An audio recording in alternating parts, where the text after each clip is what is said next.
Welcome to the Zulu One Podcast. Today we're joined by my dear friend Eric Lopez, shamanic and energy medicine practitioner with over 20 years of experience. He works with plant medicines and is a certified family constellation facilitator through Bert Hellinger Institute of Germany.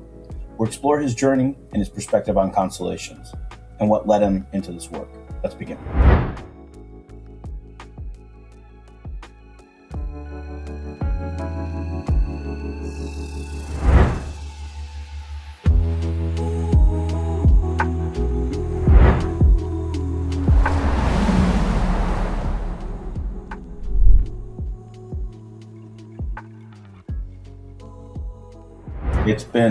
It's been years, which is, it's not like anything's happened over the last 6 years, right?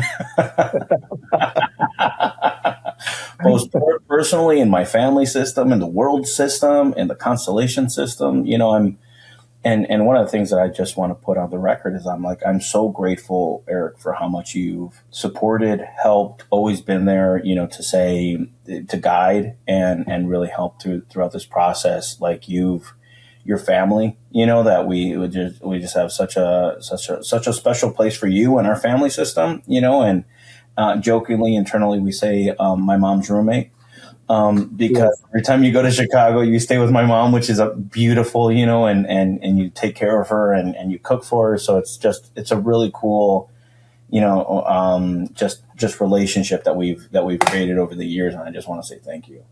Yeah, thank you. Thank you for becoming a spiritual family for me as well. Yeah. And following this work, because now you are doing it, your mom is doing it, your sister is doing it. Back then, none of you were doing it. Yeah, exactly.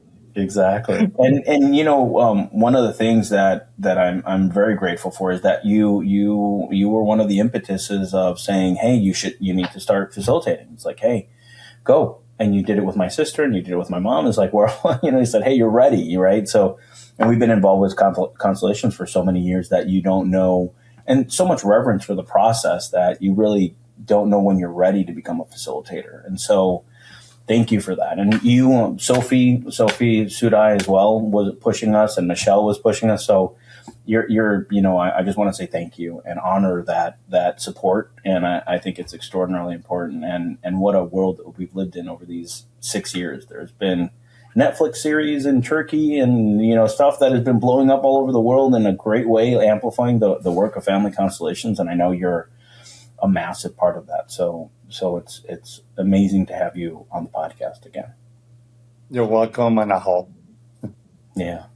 So Eric, wanted to ask you and want to kind of wrestle with these ideas, right, of family constellations and how you see this shifting and kind of the emergence of the new systemic resistance for some way. And we've seen that the world has changed so many times, like a couple times over the last couple of years with COVID and, geopolitical things that are happening and presidencies that are changing and shifting, and these big energies that are coming into the orbit. And at the same time, family constellations is kind of coming to prominence, right? That it's becoming popular. There's this famous Netflix series called Another Self that I know you were intimately involved with.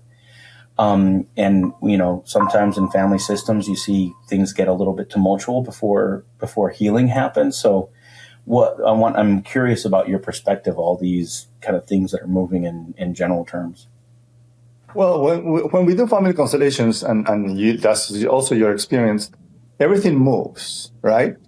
There is a storm behind the calm. So when we move something, for example, you have a glass full of dirt, but the dirt has settled and it's been dormant.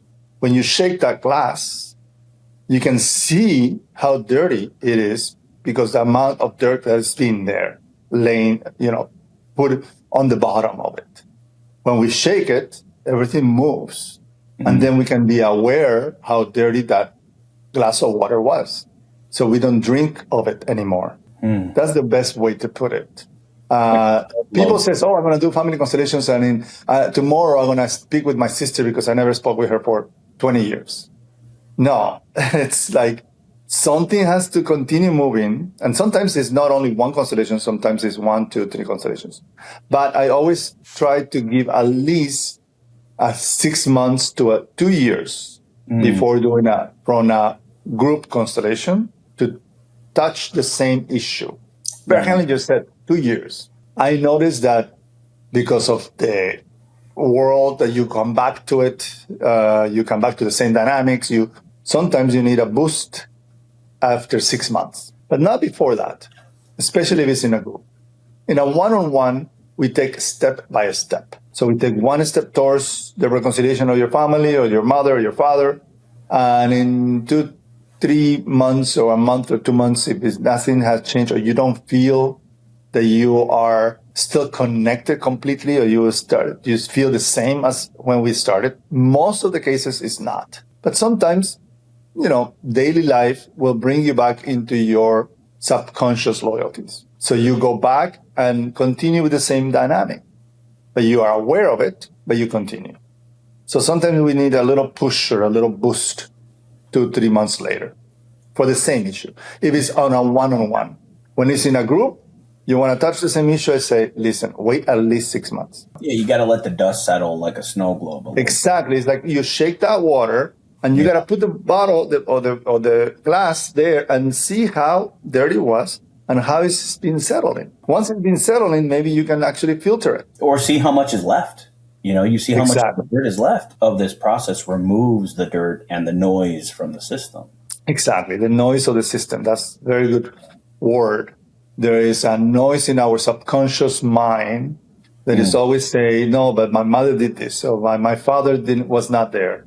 Why should I, now have them in my heart completely? It's not an easy process, but constellations helps you to make it a little bit more lighter to go towards that end product of having everybody in your heart. Yeah, having everybody in your heart. Wow, isn't that a concept? Even the excluded ones and the perpetrators, right? Exactly, everyone that caused what your mother, the way that the mother treated you, or the way your mother manipulated you, or the way your father was absent or not present for the family, even though he was there. We have to look at behind them, what is behind, to really make peace with them, even though it was not our issue. It was their father's issue, to also incorporate those ancestors into our hearts, because they were the cause or the original cause of why your father became or behaved that way. So can you talk about the concept of loyalty in family constellations? I know that's a concept that people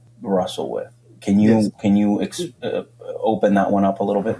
Yeah, when we talk about family constellations, in the world of family constellations, we see the hidden loyalties.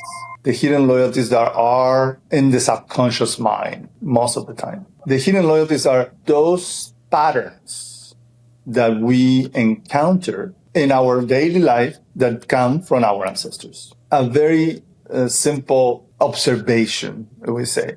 Sometimes you say, oh my God, I just say to my son what my father used to say to me. And you are like in shock sometimes. I says, I got to change that pattern. But you just already said it. You see? Those are the hidden loyalties. When we refer to loyalties, that's the hidden loyalties. Even though you don't want to be loyal to those sentences, to those dynamics that you have encountered in the past because they were damaging to you, you subconsciously are loyal to that. Subconsciously hidden loyalties. And unless you do family constellations, those hidden loyalties will continue being passed on to the next generations. You already said that to your son, the same thing that your father told you, that you're not good enough, for example, or you will never be like me. That's a very common sentence for a father that has wounded with his father. He will repeat it to you, and you subconsciously, knowing that it hurt you, you will say sometimes in a different way to your son. And then you realize it and you say, oh my God, what did I do? And then you ask for forgiveness to your son, but that sentence repeated. And that is your loyalty. And it's almost a way to belong to the system, is this loyalty to a broken system. The loyalty is, yes, to have the chance, why are you loyal? Because the soul, with unconditional love, will try to repeat it in order to do it differently. Oh, okay. Okay, that subconscious mind is driven by the soul connection to your family. And the way the soul connection to your family belongs, it belongs with the same traumas and everything that happened before. And why it passes on, why your soul takes it on, is because to have the opportunity to heal it for the past generations. Oh, wow. That is the concept of it. It's not that it's a karma, it's an imprint. No, it's a love connection through your soul into your subconscious mind to have these hidden loyalties in order to repeat them and have a chance, only a chance, to do it differently. And ultimately, we have a choice to do it differently or not, or continue the pattern. Only if you are aware. Most people are not aware of the hidden loyalties unless they are involved in the realms of family constellations. Sometimes therapy also addresses that in a mental way, not in a spiritual way. Because the problem with therapy is now the new way of therapy is now therapy is also changing. Now they're looking at a more subconscious hidden loyalties as well, but they always analyze it from the mind. Why are you? Oh, because it's an imprint. It's because what you heard from your father. You can change that. No, it's not it's an imprint, but you take it on and you repeat it out of love. Even if it's an unbalanced love, even if it's a damaging thing, you belong in that way because you love your family in that way, already damaged. You know, I've heard so much of current psychology today, and it's like becoming, known. It's like, this is my unresolved trauma. This is my inherited unresolved trauma. And people are talking about it as a weaponization of it rather than saying the 180 of it, which is, now that I'm aware of it, it's my responsibility to fix it because nobody else can. But aware that it's out of love. It's not out of trauma. It's out of love that you took it on. And willingly, you came to that family to heal it, to have the opportunity to heal it. Now, it's almost like when your grandfather died and inherited a sweater, a Christmas sweater, let's say. We just finished Christmas, right? Your father wears it. Even though it's an ugly sweater, old-fashioned, he's wearing it. It's already with holes. When your father dies, he inherits you the sweater. And even though you don't like it, you wear it out of love, in remembrance to honor your father that way. Even though it's an ugly sweater from the 50s. Yeah, it's like, in order for me to belong to this family, I have to wear the sweater. Exactly. Even though you hated it, you still wear it. That's what we do. And you wear it with love.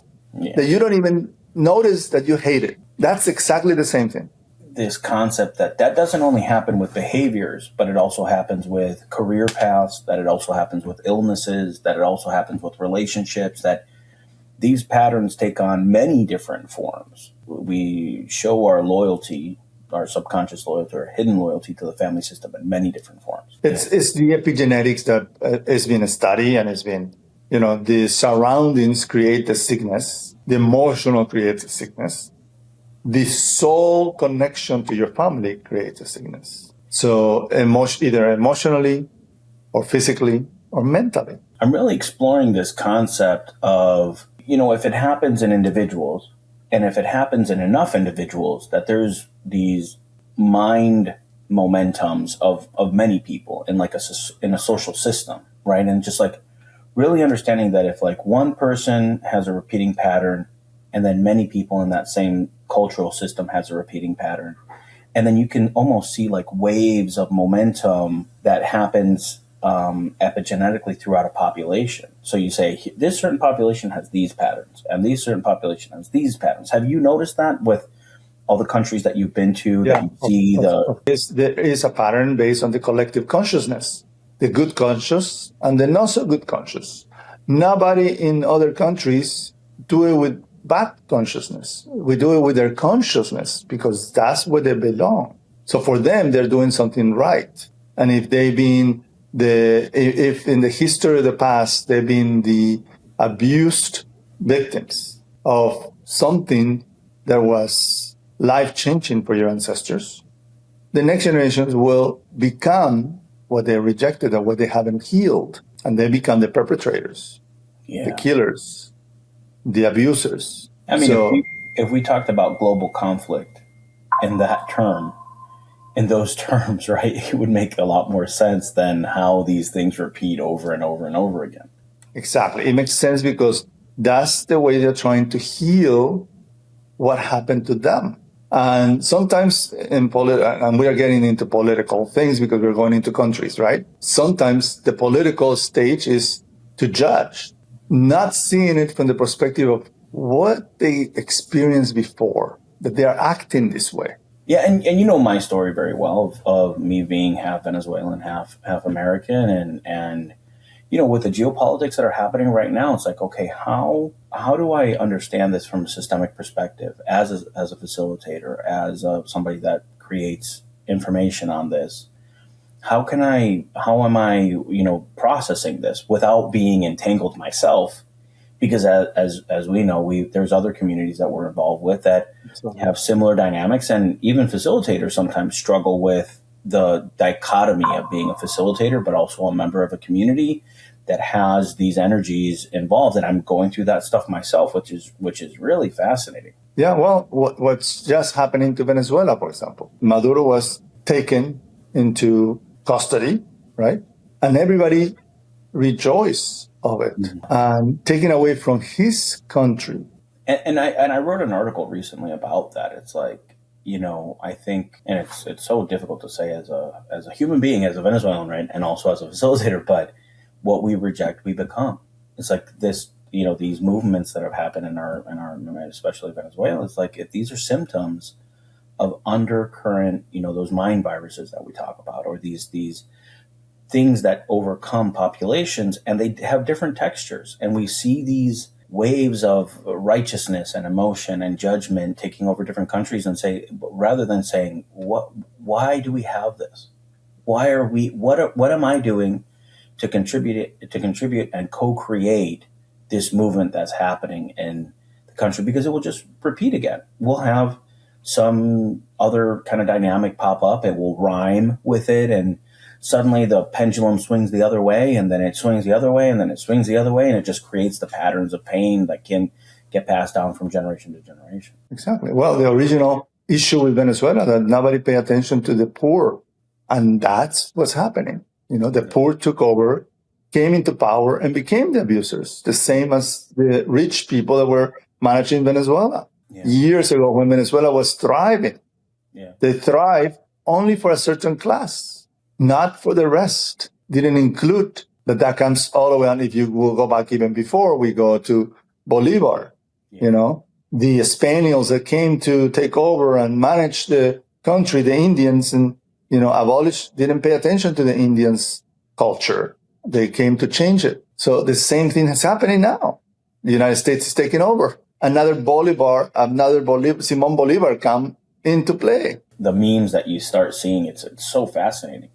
You see certain characters of the political stage dressed like liberators of Venezuela. So it's like, we're giving off our agency, you know, the agency of the Venezuelan your identity. You're giving up your identity to change it.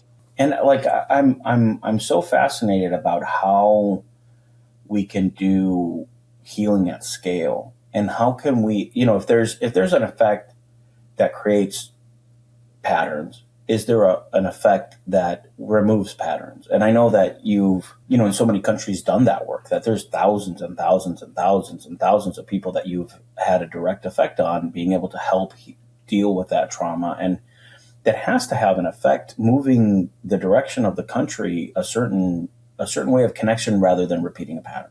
Well, the only way to change it is to have compassion for the perpetrator. That's the first step. Treated the whole people with the way he treated and the political stuff, because he was fighting for that identity of the masses that were suppressed before.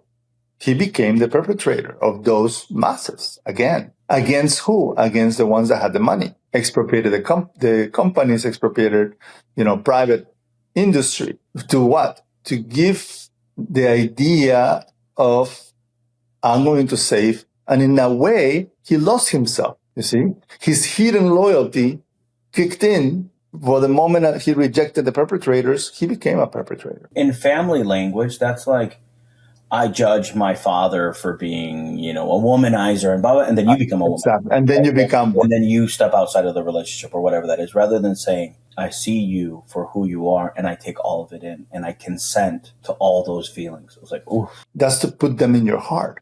Yeah, that's beautiful. And that is so difficult.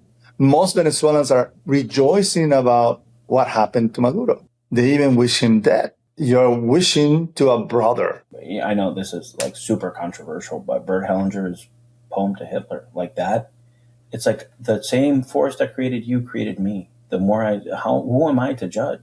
Like to say, can I love you? Can I send you love from a place of connection? It's like, man, talk about radical responsibility.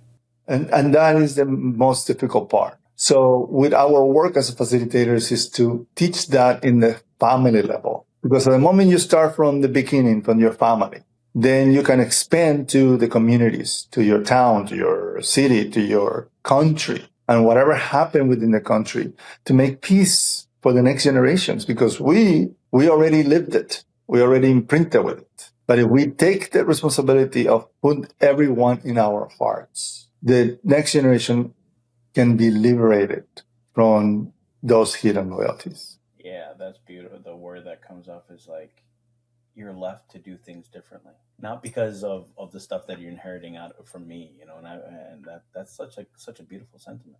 In shamanic practices, because I'm a shamanic practitioner, as you know, we see everyone as a brother and sister. Okay, what do I do with my neighbor, which is my brother? What do I do with the woman that comes and complains about a dish that I'm serving them in the restaurant, if it's my sister? And you hear that in music too. It's like when you hear music that's so moving, they talk about everybody's your brother, everybody's your sister, that we're all, we're all connected, we're all one. It comes out in art. We have forgotten that connection that comes from our ancestors that created us. Ancestors I'm talking about, they create the moment where we became humans, conscious humans. Gary Stewart? Yes, of course. Yeah. Gary came on the podcast and he's like, talking about something that Bert said about that all the evil in the world comes from the sentence, I am better. That separates us. That's why there's countries. That's why there are lines that separate us from one country to the other. We're all brothers and sisters at the end, with different colors, with different customs, with different ideas. Yeah. But if we respect each other's ideas, those boundaries that separated us can be broken. And that's what shamanic practices, that's why I took this work, because shamanic practices always teaches us that, and including the surroundings of us, the trees, the animals, everything is our family. Watch the Avatar movie, Oh, yeah, of course. That's so shamanic. Yeah. That is so shamanic. Yeah, it really is. So shamanic. And you see, like, in how this stuff, goes in art and in culture and in the movies and in music. And you see these, like, people are like, we're all connected. Because if it shows up in many places, it's true. That when people go into shamanic practices it's like, we're all connected. Everything around us is connected in some esoteric. Well, the Avatar, I just made a comment for New Year's and says, listen, Avatar movie is us, but we are not the humans that are coming to invade. We are the Avatar people. We are the Avatar people. The humans that came to create us, it was the extraterrestrials that came to change our DNA. And we were used to be in that peace with nature and the earth and the trees and the animals. We were in peace with that. Something changed. The reptilian DNA was implanted. I always say the Avatar people as us in the past, before we were changed to the human DNA, to the reptilian brain. We were connected. We disconnected, and our calling is to go back to it. So people that look at these ideas, this remembrance of how we used to be, that's why it's so touching, that movie, because it gives us a remembrance of who we used to be. Yeah, the ability to connect with everything is like we still have like ideas, and some people can do it, and some people remember how to do it. It's fascinating to look at it from that perspective. I think that's why those stories resonate with so many people, and they keep coming up, and they're these Exactly, archetypes of because these stories. yeah, the archetypes of these stories are a remembrance of what we used to be. It's us in the past. And that's what we will have to become in the future. That's when you say, return to your roots. Those are our roots. Well, they literally take the thing and they plug into the system, Exactly. That's into a the root. ecosystem. That's a root. Exactly. Yeah, From your brain, yeah. right? Into your subconscious mind. Remember who you are. And they see, like, at the end of it, you see like everybody connected, and this tree and this thing and these roots and above and below, and you have them connected into the thing. You're like, wow, this is fascinating. Yeah. But that's exactly what shamanic practices has been always teaching us. Yeah, they left it open for a fourth movie, so I'm interested if the fourth movie will have Family Constellations in it. They'll be doing Family Constellations in space, so. And it teaches you, that little kid that is a father, he hates his father, but he doesn't have the courage to kill him because he has to do it differently than his father. Yeah, it was fascinating about how that moves. So I wanted to ask you, there's a concept that I love discussing, is the concept of consenting. Consenting is in the English doesn't get the full meaning. Consentimiento in Spanish, it says con with sentimiento, with feelings. Yeah. And where your feelings are coming from, your heart. With your heart. With your feelings, consent. You say yes to the event, not to the doing. That makes sense. No, that we're consenting with all the feelings that come with it. That is that radical responsibility that we come with. We're consenting with the feelings. Not only that the act happened, that also the feelings and the responsibility that we own those feelings as well. A car accident, right? Okay, it happened. You have this emotion of fear. But if you don't consent to, okay, what happened? I let it go. My insurance is going to take care of it. I let it go. I consent to what happened.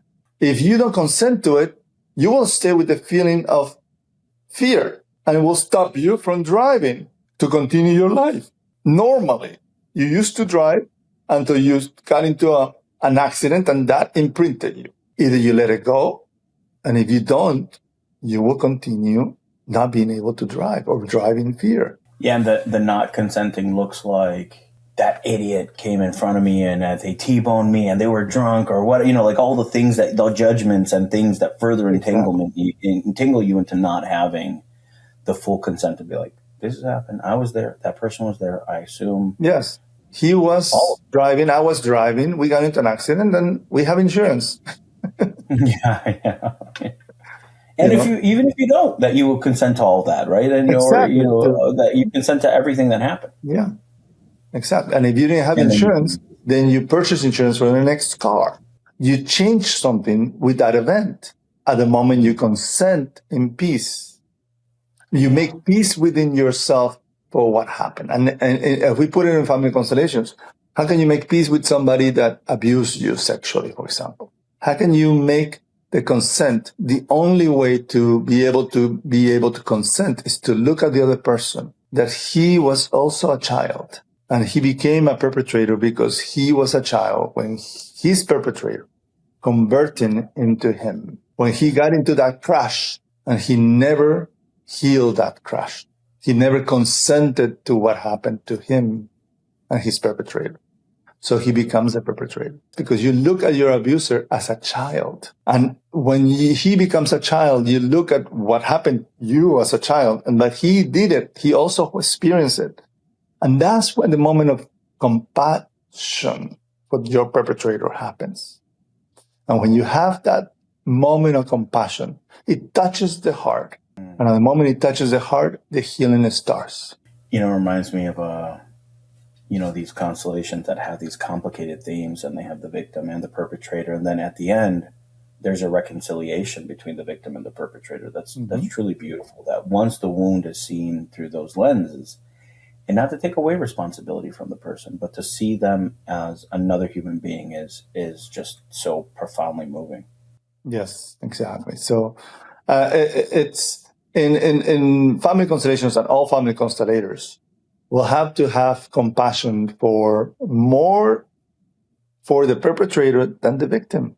And that's how you start your work, by looking at the perpetrator and the victim as two equal individuals that come to heal, not only through the victim, through the perpetrator. You can also heal the perpetrator.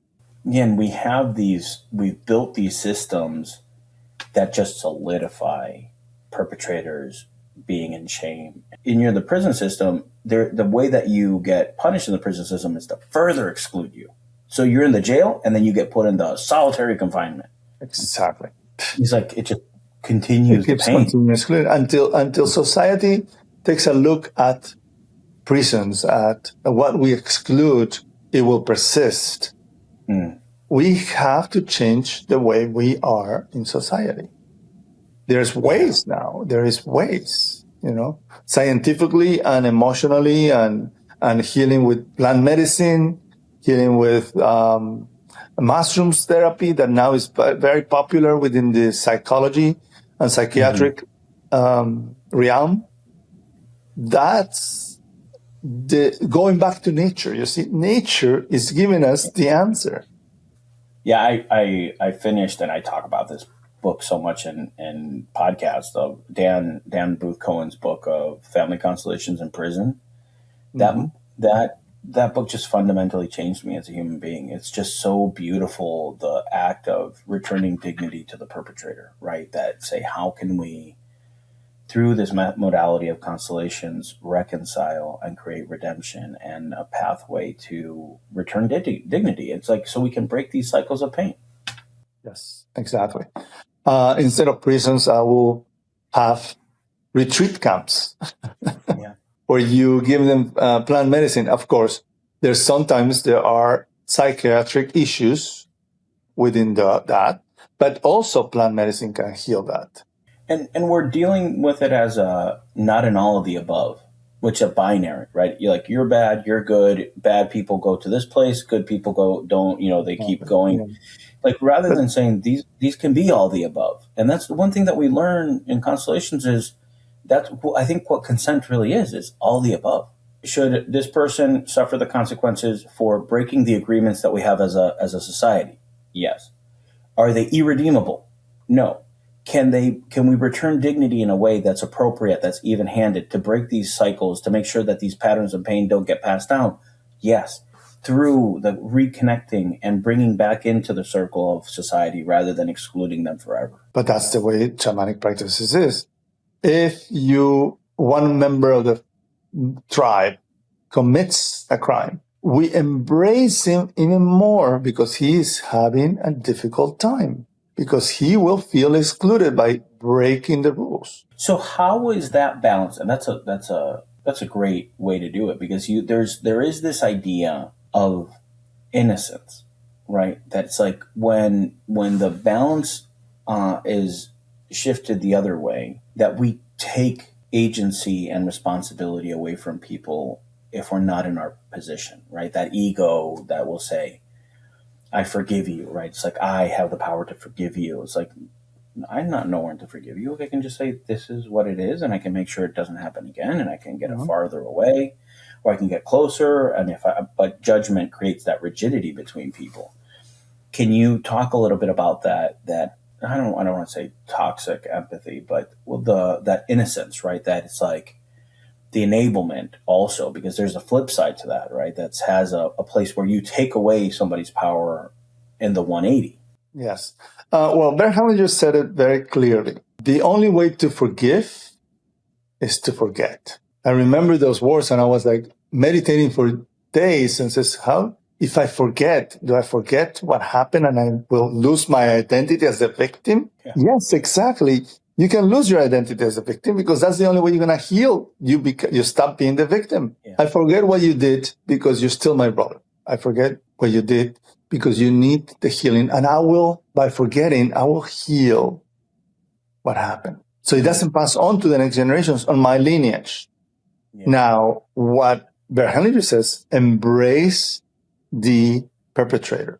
At the moment you do the reconciliation, you embrace the perpetrator. You don't only embrace him, you put him into your heart and you consent to the event that happened, not to the act. And by consenting, you embrace him in your heart and you want his best benefit to heal as a perpetrator, to even be involved with his healing. That's what society is not doing. You know who Hunter S. Thompson is? No. Hunter S. Thompson was the gonzo. Like, have you ever heard of the movie, Johnny Depp's movie, The Fearing Loathing in Las Vegas? No. He was a gonzo journalist in the 1960s. He ran around with the Hells Angels. He was kind of this wild man, kind of journalist, and he would like mess with politics, and he was just kind of this character. But he has this great quote that says, "Pray to God, but row away from the rocks." Right? That we have this thing that we could say, hey, we can heal, but also I can say, I'm not going to put myself in that situation again. How do you heal? By forgetting what happened. Because if you keep on saying, I am the victim of this, I am the victim. If you keep remembering that, you will never heal. And even some people that have a difficult relationship with a parent, they're being difficult. You kind of create some distance, and they're being good. You can get closer, right? And if they're not being good, but they're being constructive, right? You can get a little bit closer. And if they're having challenging times, you create a little bit of distance to protect yourself. That there's this, I think sometimes a naivete or a righteousness that happens when we're again in the same pattern, where we're like, how could you? And this righteousness of how could you hurt me in that way, when saying, I have responsibility. I have the ability to respond and get closer and farther away, to say, because I don't have judgment and I have love in my heart, that I can say from afar, I can send you love. And if things are good, we can get closer, and I can adjust and have this movement and fluidity in how we react to the current dynamic that's happening in our system. The way you know that you have healed in your heart and you put them in your heart is when they are doing the same thing, but it does not make you react. Yeah. Yep. That is correct. That's when you really know, says, okay, now I change myself. The way I feel, the way he treats me. Why? Because I look at a person with his wounds and his loyalties, and I have option to do it differently. Looking at the other person as a child always. How are you dealing with a child? A 2, 3, 4-year-old child? No matter what the child does, you have to maintain your posture and teach the child a different way.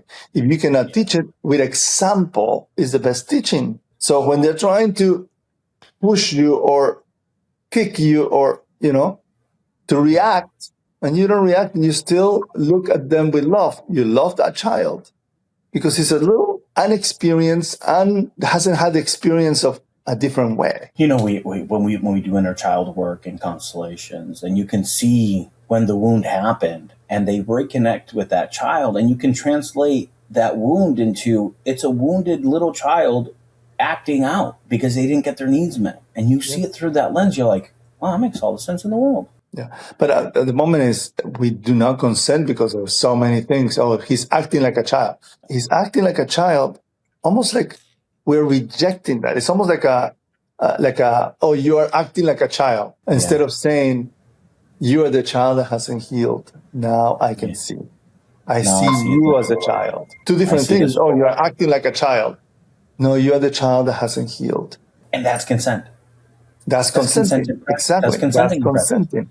Rather than rejecting, consenting, and say, I see this as a wounded child. And it's like, oh, that makes sense. You can have compassion. You can have understanding. That's one of the things that Bert Hellinger just said.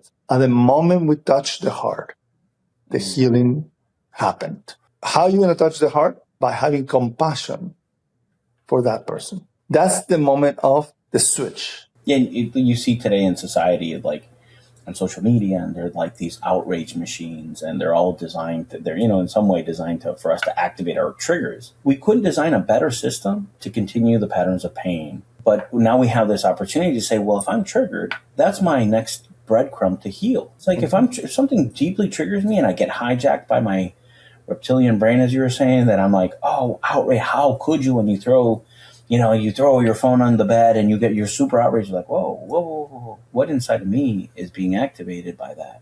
What part of my healing process have I not addressed that I can deal, that I'm so activated by this outrage machine? Now now I have my next step. I'm going to put it in my journal, and I'm going to say, I was outraged when somebody, victimized somebody else, or did this when thing. when somebody praised Trump. Yeah, exactly. Or politics, or maybe I have a father wound that I haven't dealt with my relationship with my father. Like those are those things, right? You can say, oh, well, these are teachers. These are all teachers that come to show us where we can heal and we can become better. And to think that we do not co-create this world is extraordinarily naive, right? To say we get the people as above, so below. We are part of the system. Pogo talks about we found the enemy and they is us. Those are all acts of responsibility, right? Yeah. To say we get what we get what we deserve and co-create in some way, and without judgment. Not saying that in a place of I'm part of this as well, right? Yeah, exactly. So I remember once with Bert Hellinger when I was training with him. One woman came with warts. And I remember this because I was so appalled when he treated her. Bert Hellinger was, come from an old school of being very strict. And this woman next to me, she says, and I says, what do you want to heal? That's what he asked him. And he says, I want to heal the warts in my skin. And he looked at her and says, you making me waste my time and the time of everybody else. Go and sit down. I was like, oh, why did he do that? And then 2-3 days later, he called her up and says, now you're ready. He saw in her the victimism that she was coming with. That, oh, poor me, look, am I going to heal with victimism? My words are my pride of being a victim. And he saw that immediately kill her ego in a way. And said, go back and sit down. Don't waste our time. Because she was not ready to heal. She wanted to continue being the victim. And that stayed in my mind. And I look at everybody as sometimes they want to continue and they don't want to heal. Yeah. Because that's the way they want to stay with. But they want the attention of everybody to say, oh, poor me. And in a way, we have, what is that? Even if it cost me my life by Stephen Hausner. Even if it costs me my life, exactly. Even if it costs you your life. You want to continue, stay in those. And it's okay. At the moment we consent to that. Yeah. It's okay for you to be the victim, that I cannot help you as a constellator. I see that victimism. Yeah. And if you want to stay in that pattern, it's out of love for your family, because there were so many victims that you are carrying within you. A lineage of 2, 3, 4, 5 generations of victimism. How can I ask you to change it when you love so much that victimism that you will stay with it, even though in your conscious mind you're saying, I want to heal this, but in your subconscious mind your love is bigger and we cannot change it. Yeah. We as constellators, sometimes we have to also succumb to not able to heal or to help everybody. This was such a big realization for me in this process, is that I'm nobody as a facilitator to do this for you. We do this together. And if you're not ready, we can't do it. Exactly. Right? To really be in the position of a neutral and be like, I can't help you here. I'm nobody to help you through this process. What we can do is this thing together when you're ready to be able to let this go.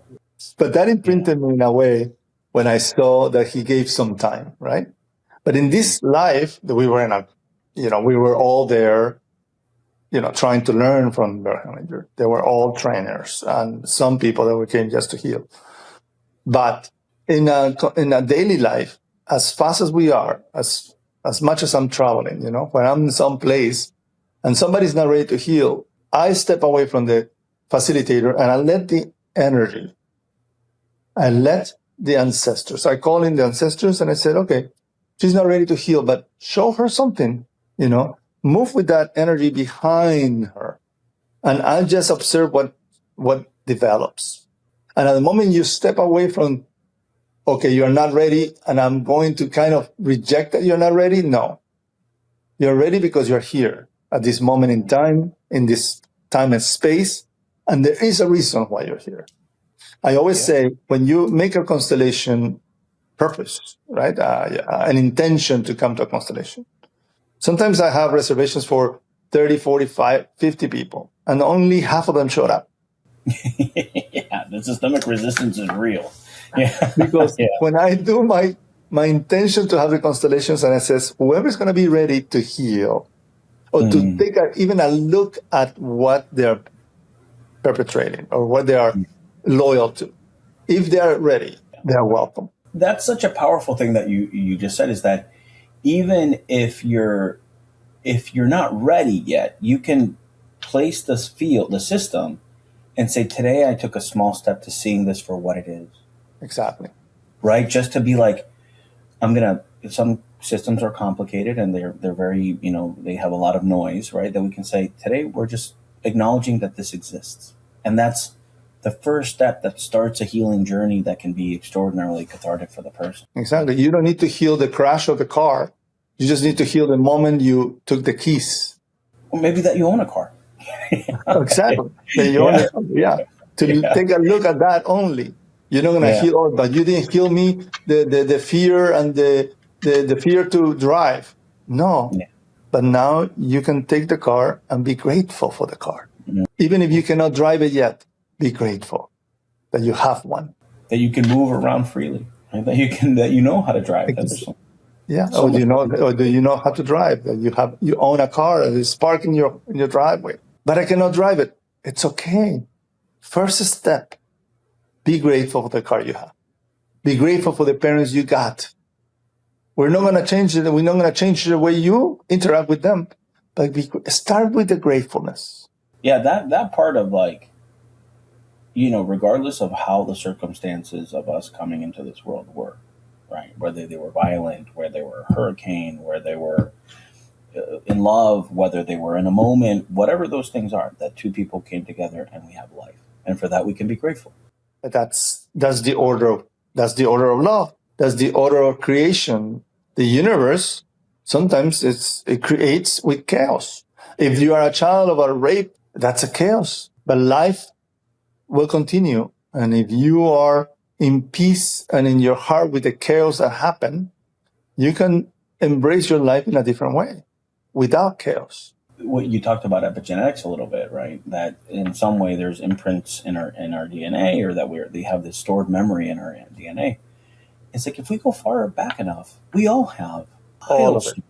Stories of love, stories of disconnection, stories of abandonment, stories of abuse, stories of war, stories of murder, stories of all these stories are, if we go back enough in our lineage, they all exist. They all exist, right? And we can consent to all of it and say, these are all, thank you, all of it. Because of you, I am here today. And there's an infinitesimal probability that I'm here today, right? Just on random chance, just on math. If you go down, 12 generations, it's 4,094 people that had to meet at the right time and say the right things and all the things, and all had to connect, and the biology of who we are and the eggs and the sperm and those stuff. The chances of us being here is infinitesimally small. We can be grateful for that. And you add to it that we're all connected because we're supposed to be. Yeah. Whoever came into your view, that's a Buddhism, whoever comes and looks into your eyes is a past life. Wow. The beggar that is asking you to give you a coin, if he looks into your eyes, there is a past life, there is an interconnection with that soul, and you need to address it. And you need to look at them back. It's amazing. So, Eric, as always, it's been an incredible conversation. Is there anything that you think that we should address before we wrap up? We should address the chaos that is happening with all the nations, that we have to start stepping away from the chaos and look at everything as, okay, it's happening. There's a game. We get excited. We start yelling and screaming, and we suddenly are against the other team. Don't be a team player. Be an observant of the game that is happening. With no judgment, just look at it. And whatever you don't consent to it, just say it in your heart. I do not consent to that because it's not part of love. It doesn't vibrate in the vibration of love. With whatever is happening with Trump, with Maduro, with Israel, with whatever we are looking at, if it doesn't vibrate in the love connection, we can just simply say, I don't want to be part of it.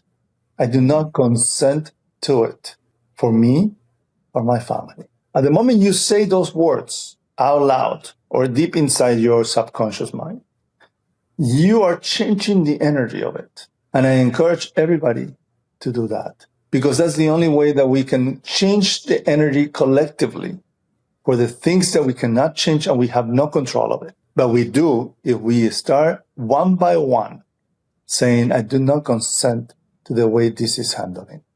I do not consent because it doesn't come from a place of love. So, Eric, if people want to get a hold of you, how do they do that? Through my WhatsApp, because I travel so much. I have a tight schedule. I'm always booked at least a month ahead. So my phone number is 305-987-0936, or by email, soulbespirit69@gmail.com. SOBE, spirit like the airline, 69@gmail.com. Email, it may take me a little longer. It's better through WhatsApp. Eric, as always, a pleasure. Love you, brother. Thank you so much for this. Love you, and blessings to you and your family. Thanks for tuning in to the Zulu One Podcast. If you found value in today's podcast, please don't forget to like, share, and subscribe. Your support means everything to us, and thank you for being part of this journey.